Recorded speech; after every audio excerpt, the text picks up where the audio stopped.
Alhamdulillahi Rabbil Alamin. Wa sallallahu wa sallam wa baraka ala nabiyyina Muhammad. Assalamualaikum warahmatullah. Ang papuri at pasasalamat ay nauukol lamang kay Allah subhanahu wa ta'ala, at ang pagbati ng kapayapaan ay mapa sa kanyang sogo, sa kanyang pamilya, at mapa sa mga taong tumatahak sa matuwid na landas hanggang sa araw ng paghuhukom. Ang aking tatalakayin na kasunod ay ang mayroong kinalaman sa hatol o hukom ng pagsuot ng mga tamaim. Ang tamaim ay tinawag din ito ng mga Arabo na al-huruz o al-jawami'. Ang tamaim ay pangmaramihan ng katagang tamima na nangangahulugan ang agimat o ang anting-anting o ang mga katulad nito o ang orasyon. Ang agimat ay hindi pinahihintulutan sa atin sapagkat mayroong babala sa atin ng sugo sallallahu alaihi wasallam na sa kanyang sinabi, man ta'allaka tamimatan fakad ashraka, aw kama qala an-nabi sallallahu alaihi wasallam, sino man ang magsuot o sino man ang magtangan o magsabit o maghahawak ng agimat ay nakapagtambal siya. Isang gawain na kung saan ang magagawa mapapa sa isang tao na gumawa nito ay napakalaking kasalanan, mga kapatid, sa mga nakaraan na aral na ang gawaing pagtatambal ay ito yung pinakamabigat at malaking kasalanan na magagawa ng isang tao. Nagsabi ang kataas-taasan hinggil sa pagtatambal. Sa Surah Luqman ayat 33, Ya bunayya la tushrik billah inna syirka la dhulmun adhim. O aking anak, huwag mong tambalan si Allah sapagkat tunay nga na ang pagtatambal ay napakalaking kasalanan.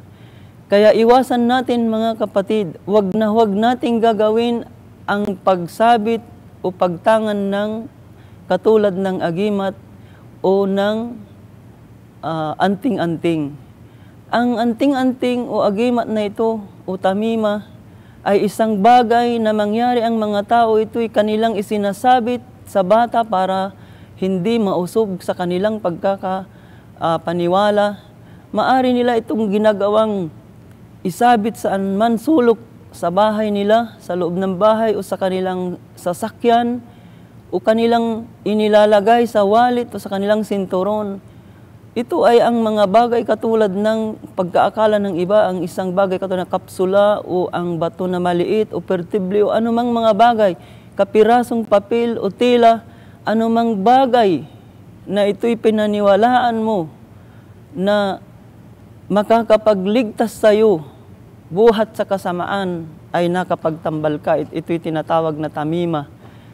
Ang kahigtan o kaalaman sa likuran kung bakit ipinagbawal sa atin ng sugo sallallahu alaihi wasallam na magsabit o magtangan ng agimat o ng anting-anting.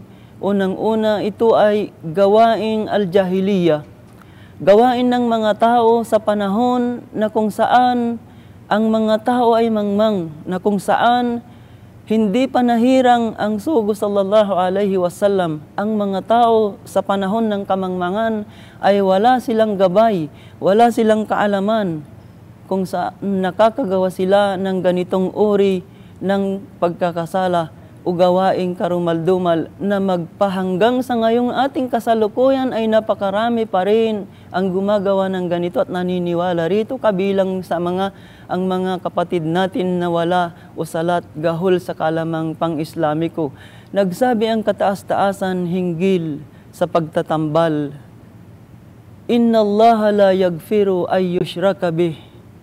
Sa Surah An-Nisa, aya 48, at naulit pa ito sa aya 116 Tunay na ang magtambal, tunay na kung sino mang magtambal kay Allah subhanahu wa ta'ala ay hindi niya patatawarin. Inna Allah la yaghfiru ay yushraka bih wa yaghfiru ma duna dhalika liman yasha. At mapapatawad ang ibang kasalanan bukod dito. So, ang pagtatambal na ito sa magawa mong gawaing pagsabit o pagtangan ng agimat ay hindi ka patatawarin kapag hindi mo ito tinigilan o kapag ikaw ay inabutan ng katiyakan.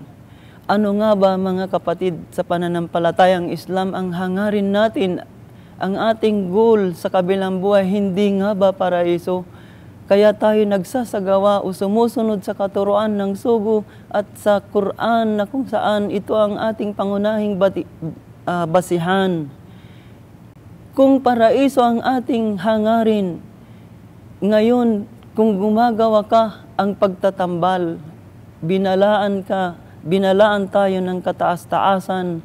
Nagsabi siya sa Surah Al-Ma'idah, Aya 72, Innahu may yushrik billahi faqad harramallahu alayhi al-jannah.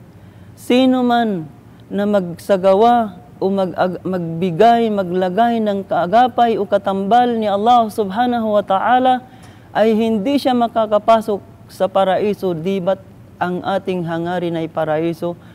Kaya mga kapatid, ang gawaing ito ay huwag nating gagawin, huwag nating paniwalaan, huwag nating paniwalaan na ito'y makakapagligtas sa atin buhat sa kasamaan.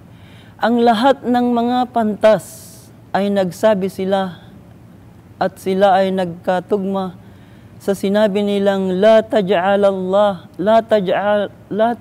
ma'allahi ilahan akhar.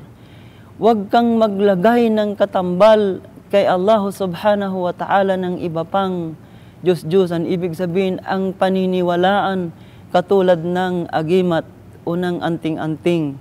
Kaya mga kapatid, tayo ay magpasalamat kay Allah subhanahu wa ta'ala sapagkat mayroon tayong basihan, binigyan niya tayo ng pagkakataon upang magsaliksik ng kaalaman upang sa gayon malaman natin ang mga aral na ito na kung saan magbibigay sa atin ng landas na matuwid.